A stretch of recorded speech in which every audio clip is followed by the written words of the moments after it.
പ്രേക്ഷകർക്ക് നമസ്കാരം. സുരേഷ് ഗോപി മാധ്യമങ്ങൾക്ക് മുന്നിൽ സംസാരിച്ചതിന്റെ രണ്ട് ഭാഗങ്ങളാണ് നമ്മൾ ഈ ഒരു വീഡിയോയിൽ മുന്നോട്ട് വെക്കുന്നത്. ഒന്ന്, മാധ്യമങ്ങൾ അദ്ദേഹത്തെ വേട്ടയാടിയതിനെ എണ്ണി എണ്ണി പറഞ്ഞുകൊണ്ട് മാധ്യമങ്ങൾക്ക് മറുപടി കൊടുക്കുന്നതും. രണ്ടാമതായിട്ട് നമ്മൾ ഈ വീഡിയോയിൽ മുന്നോട്ട് വെക്കുന്നത്, അതായത് നമുക്കറിയാം രാഹുൽ മാങ്കൂട്ടത്തിൽ സുരേഷ് ഗോപിയുടെ അപ്പനെ വരെ വിളിച്ചു എന്നുള്ളതൊരു യാഥാർത്ഥ്യമാണ്. സുരേഷ് ഗോപി കള്ളനാണ് എന്നും ഈ പറയുന്ന രാഹുൽ മാങ്കൂട്ടത്തിൽ വിളിച്ചു പറഞ്ഞിട്ടുണ്ട്. ആ രാഹുൽ മാങ്കൂട്ടത്തിനെ കുറിച്ച് മാധ്യമങ്ങൾ ചോദിച്ച സമയത്ത് സുരേഷ് ഗോപി എന്താണ് പറഞ്ഞത് എന്നുകൂടിയാണ് നമ്മൾ മുന്നോട്ട് വെക്കുന്നത്. എന്നാലും ആദ്യത്തെ ഭാഗം ഞാനൊന്ന് ഇവിടെ കൊടുക്കാം, നിങ്ങൾ അതൊന്ന് കേട്ടു നോക്കൂ. എന്തൊക്കെയാണ് ഇപ്പൊ ചെമ്പ് തോണ്ടി നടന്നവന്മാരൊക്കെ എവിടെയാണ്? വല്ല കാര്യം ഉണ്ടായോ? ചെമ്പ് പറഞ്ഞു, കലാമണ്ഡലം ഗോപിയാശാൻ പറഞ്ഞു, RLV രാമകൃഷ്ണൻ പറഞ്ഞു, പിന്നെ എന്തൊക്കെയോ പറഞ്ഞു.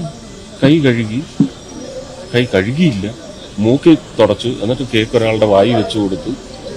ഇതൊക്കെയാണോ വിഷയം? അതൊക്കെ കൃത്യമായിട്ട് തന്നെയാണ് ചെയ്തിട്ടുള്ളത്. ചില കാര്യങ്ങൾ ചെയ്യുമ്പോൾ നമുക്ക് ശുദ്ധി വേണമെന്ന് നമ്മളെ കോവിഡ് കാലത്തല്ലല്ലോ, അതിന് മുമ്പ് പഠന വിഷയമല്ലേ, സിലബസിലുള്ളതല്ലേ, സ്കൂൾ കുട്ടികളെ പഠിപ്പിക്കുന്നില്ലേ? അവർക്കിപ്പോഴും ഈ ഐറ്റം ഉടനെ കൈ കഴുകി അതിലേക്ക് സ്ക്രിപ്റ്റ് ചെയ്യാനാണ് അവർക്ക് ഇഷ്ടം.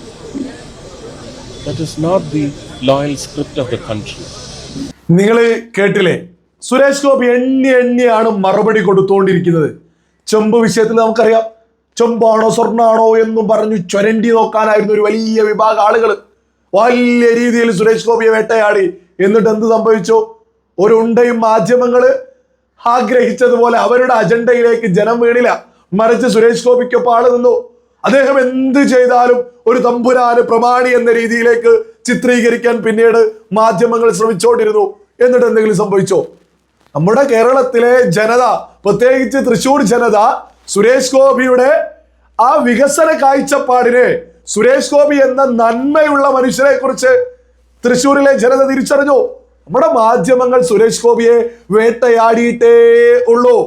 നമ്മുടെ പ്രമുഖ മാധ്യമങ്ങളോട് സുരേഷ് ഗോപിക്ക് മറുപടി പറയേണ്ട ഒരു ആവശ്യം പോലും ഇല്ല എന്നുള്ളതാ വലിയ യാഥാർത്ഥ്യം. ഓരോ ആളുകളും ഒന്ന് ചിന്തിച്ചു നോക്കൂ.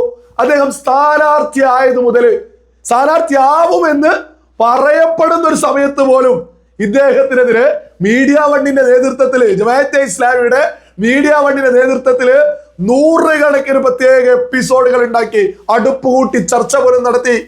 എന്താ വിളിച്ചു പറഞ്ഞത്? ഓ സുരേഷ് ഗോപി അങ്ങനെയാണ് ഇങ്ങനെയാണ് തോന്നിയതുപോലെ വിളിച്ചു പറഞ്ഞു. അവര് വീഡിയോ ചെയ്തത് കൊണ്ട് ഏതായാലും വലിയ ഭൂരിപക്ഷത്തിലേക്ക് സുരേഷ് ഗോപിക്ക് വിജയിക്കാനായി. മീഡിയ വൺ എന്താണോ പറയുന്നത് അതിനെതിരെയായിരിക്കും സത്യം എന്നുള്ളത് ഇപ്പോ മലയാളികൾ ഇങ്ങനെ തിരിച്ചറിഞ്ഞുകൊണ്ടിരിക്കുക. സുരേഷ് ഗോപിക്ക് മാധ്യമങ്ങളുടെ മുന്നിൽ സംസാരിക്കേണ്ട യാതൊരു ആവശ്യമില്ല. കാരണം സുരേഷ് ഗോപിയെ വളരെ വലിയ രീതിയിൽ പ്രമുഖ മാധ്യമങ്ങൾ വേട്ടയാടിയിട്ടുണ്ട്.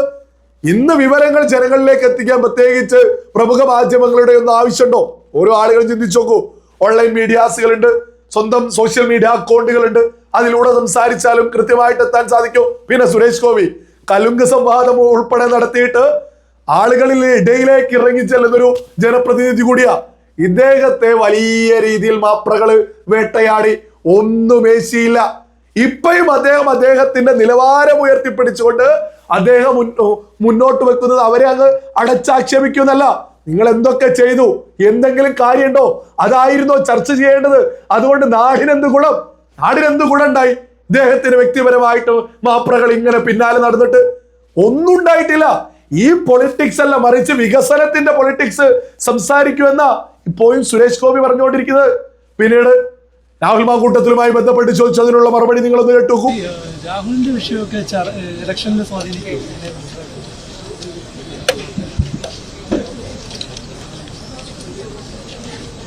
എനിക്കറിഞ്ഞൂടാ. ഒരു തോളി കൈവച്ചതിന് നിങ്ങൾ എല്ലാവരും എന്റെ ഒറ്റുകാരല്ലേ? എന്തായി? ജനങ്ങളെ തീരുമാനിച്ചു. ഞാൻ വിഷയമല്ല ലാഘവത്തോടെ കണ്ടത്. അതിനേക്കാൾ വലിയ വിഷയമാണ് തെരഞ്ഞെടുപ്പ് എന്ന് പറയുന്നത്. ആണോ? ജനാധിപത്യ ക്ഷേത്രത്തിലേക്കുള്ള തെരഞ്ഞെടുപ്പാണ്. അതിലെ നിശ്ചയം എന്ന് പറയുന്നത് ഈ വഴിയാണോ വരേണ്ടത്? അത്രയും ഞാൻ ചോദിച്ചുള്ളൂ. വലിയ വിഷയമാണ്. ആ പെൺകുട്ടി എന്ന് പറയുന്നത് എൻ്റെ വീട്ടിലെയും പെൺകുട്ടിയാണ്. അതിലൊന്നും ഒരു തർക്കവുമില്ല.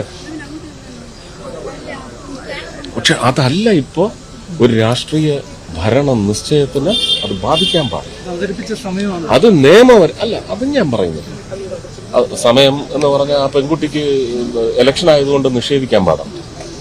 അതും നമ്മൾ പറഞ്ഞു. നമുക്ക് ഇലക്ഷന്റെ നിശ്ചയത്തിലേക്ക് വരുന്ന തെരഞ്ഞെടുപ്പ് രാഷ്ട്രീയത്തിൽ നമ്മൾ ഇങ്ങനെയുള്ള വിഷയങ്ങൾ അതിനെ ബാധിക്കാൻ പാടില്ല. നിങ്ങൾ കേട്ടില്ല എത്ര ക്ലിയർ കട്ടായിട്ടാണ് കാര്യങ്ങൾ അദ്ദേഹം വ്യക്തമായിട്ട് തുറന്നു പറയുന്നത്. ഇതിനെ പോലും ചില ആളുകൾ വളച്ചൊടിച്ച് തോന്നിയതുപോലെ പറഞ്ഞു നടക്കുന്നുണ്ട്.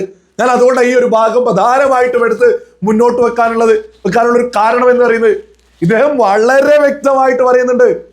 അതായത് ഈ ഒരു വിഷയം ഈ രാഷ്ട്രീയവുമായിട്ട് വലിയ വികസനത്തെക്കുറിച്ച് ഈ ഒരു ജനാധിപത്യ ക്ഷേത്രത്തിലേക്കുള്ള ഒരു മത്സരത്തില് ഇതാണോ ചർച്ച ചെയ്യേണ്ടത്? ഇത് തീർച്ചയായിട്ടും ഇതിനുള്ള എല്ലാ രീതിയിലുള്ള ശിക്ഷകളും ഇത് ചെയ്ത ആൾക്ക് കിട്ടണം. പെൺകുട്ടി പരാതി കൊടുക്കേണ്ടത് ഈ സമയം എന്നൊക്കെ പറയുമ്പോഴേക്ക് ചാടി വീണ് അതിന് ഉത്തരം കൃത്യമായിട്ട് പറയുന്നുണ്ട്. ഏത് സമയത്തും ഒരു പെൺകുട്ടിക്ക് ബുദ്ധിമുട്ടുണ്ടായാൽ ഇലക്ഷൻ ആണെന്ന് കരുതിയിട്ട് മിണ്ടാതിരിക്കണോ എന്നുള്ള കൃത്യമായ ചോദ്യം ഉൾപ്പെടെ സുരേഷ് ഗോപി മുന്നോട്ട് വെക്കുന്നുണ്ട്. പെൺകുട്ടിയെ ഏത് സമയത്താണ് ബുദ്ധിമുട്ട് ആ സമയത്ത് മറുപടി കൊടുക്കണം, പരാതി കൊടുക്കണം. കൃത്യമായിട്ട് സുരേഷ് ഗോപിയെ ഉയർത്തിപ്പിടിക്കുന്നു. പക്ഷെ അദ്ദേഹം കൃത്യമായിട്ട് പറയുന്നു, ഈ രാഷ്ട്രീയം ചർച്ച ചെയ്യുമ്പോൾ വികസനത്തെ കുറിച്ച് രാജ്യത്ത് ഏത് രീതിയിലാണ് ചർച്ച ചെയ്യേണ്ടത്, വ്യക്തിപരമായിട്ടുള്ള വിഷയങ്ങൾ അതിന് തീർച്ചയായിട്ടും ശിക്ഷ കിട്ടണം, അതിനുള്ള എല്ലാ നടപടിയും കിട്ടണം. ഈ രാഷ്ട്രീയം എന്ന് പറയുന്നത് മറ്റൊന്നാണ്, വ്യക്തിപരമായിട്ടുള്ള അധിക്ഷേപമല്ല എന്നുള്ളതാണ് ഇദ്ദേഹം എടുത്തു പറയുന്നത്. നിങ്ങളൊന്ന് ചിന്തിച്ചു നോക്കൂ, ഇതിലും അപ്പുറം എന്ത് മാന്യതയാണ് ഒരാൾ ഉയർത്തിപ്പിടിക്കേണ്ടത്? കേരള രാഷ്ട്രീയത്തിൽ ഇത്രത്തോളം മാന്യമായിട്ട് പൊളിറ്റിക്സ് മുന്നോട്ട് കൊണ്ടുപോകുന്ന മറ്റൊരു രാഷ്ട്രീയ നേതാവ് കേരളത്തിലുണ്ടോ? എത്ര മാന്യമായിട്ട്, എത്ര അന്തസ്സോട് കൂടിയിട്ടാണ്. പ്രത്യേകം ഓർക്കണം, ഇദ്ദേഹത്തിന്റെ അപ്പനെ വരെ ഇദ്ദേഹം കള്ളനാണ് എന്നതുൾപ്പെടെ നിരന്തരം രാഹുൽ മാങ്കൂട്ടത്തിൽ വിളിച്ചു പറഞ്ഞിട്ടും രാഹുൽ മാങ്കൂട്ടത്തിനെതിരെ എന്തു പറഞ്ഞാലും നിലവിൽ പ്രശ്നമില്ലാത്തൊരു സാഹചര്യം. കാരണം അത്രത്തോളം രാഹുൽ മാങ്കൂട്ടത്തില് നെറികേട് ചെയ്ത് അഹങ്കാരം ഉയർത്തിപ്പിടിച്ച് അങ്ങേയറ്റത്തെ നെറികേടും ചെയ്ത് മുന്നോട്ട് പോകുന്ന ഈ രാഹുൽ മാങ്കൂട്ടത്തിന് എതിരെ പോലും സുരേഷ് ഗോപി മാന്യത വിട്ട് ഒന്നും തന്നെ സംസാരിച്ചിട്ടില്ല. പൊളിറ്റിക്സ്, രാഷ്ട്രീയം സംസാരിക്കണം, വികസന കാഴ്ചപ്പാടുകളെ കുറിച്ച് സംസാരിക്കണം. കൃത്യമായിട്ട് സുരേഷ് ഗോപി അറിയാം, ഇതുപോലെ മാന്യത പുലർത്തുന്ന, ഇതുപോലെ കാര്യങ്ങൾ കൈകാര്യം ചെയ്യുന്ന എത്ര രാഷ്ട്രീയ നേതാക്കന്മാർ നമ്മുടെ കേരളത്തിലുണ്ട്. ഈ സുരേഷ് ഗോപിയാണ് കോൺഗ്രസും രാഹുൽ മാങ്കൂട്ടത്തിൽ ഉൾപ്പെടെയുള്ള ആളുകളും സകല ആളുകളും വേട്ടയാടുന്നത്. ത്രിതല പഞ്ചായത്ത് തിരഞ്ഞെടുപ്പാണ് അടുത്തെത്തിയിരിക്കുന്നത്. ഇവിടെ പെണ്ണ് പിടിച്ച് പെണ്ണ് കേസുമായിട്ട് നടക്കുന്ന ആളുകൾക്കാണോ വോട്ട് ചെയ്യേണ്ടത്? പെൺവിഷയത്തിൽ പെട്ടുകിടക്കുന്നവർക്കാണോ വോട്ട് ചെയ്യേണ്ടത്? അതല്ലെങ്കിൽ സ്വർണ്ണക്കൊള്ളയും നമ്മുടെ പുണ്യമായ ശബരിമലയിൽ പോലും കൊള്ള നടത്തുന്നവർക്കാണ് വോട്ട് ചെയ്യേണ്ടത്? അല്ലെങ്കിൽ നിങ്ങൾ വികസനത്തെ കുറിച്ച് ചർച്ച ചെയ്യോ, ഈ രാജ്യത്തിന്റെ പുരോഗതിയെ കുറിച്ച് ചർച്ച ചെയ്യോ? അത്രത്തോളം കൃത്യമായിട്ട് രാഷ്ട്രീയത്തിന്റെ നിലവാരം, ഉന്നത നിലവാരം ഉയർത്തിപ്പിടിക്കുന്ന സുരേഷ് ഗോപിയൊക്കെ നേതൃത്വം കൊടുക്കുന്നതിനെ ആണോ വോട്ട് ചെയ്യേണ്ടത് എന്നുള്ളത് 1000 തവണ ഓരോ മലയാളിയും ചിന്തിച്ച് നോക്കൂ.